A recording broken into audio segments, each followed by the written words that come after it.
in order to truly understand what WhoDB does, let's start with the baselines, right? We'll create ontology entities and we're going to help visualize it. So let's say we have an application.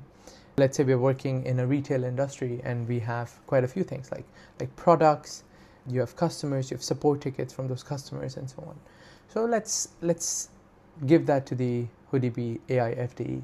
I love how it rhymed. So can you give me an ontology mapping of a retail company? It should have customers, products, maybe the products have SKUs, then there are support tickets and other appropriate entities. Can you list them out for me?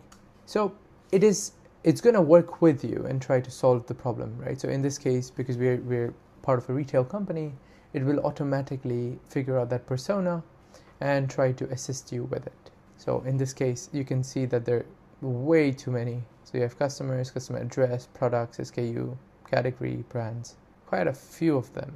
You know what? Let's just build out all of them. So this is a proposed design only, was created a modified retail ontology. So let's say we want to do all. So build out the ontology. So you can see in here, it is going to try to create this ontology structure so that we can help visualize it on how everything is interconnected and so on. And you will see that in a minute. So let's just accept everything and it's going to automatically build out everything in the background. You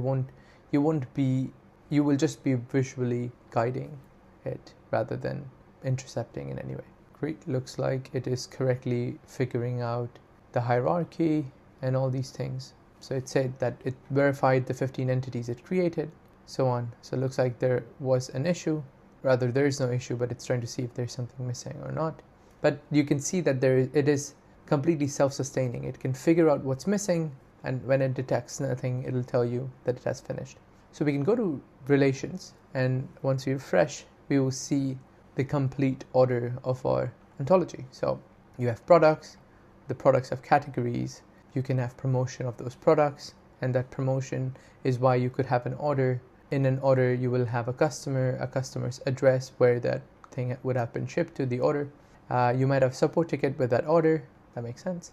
Then you have a shipment for that order. So that could be your vendor that you're using to ship, and you can be tracking with that tracking number here. You can have the store where the shipment is going from, right? There might be a payment for that order.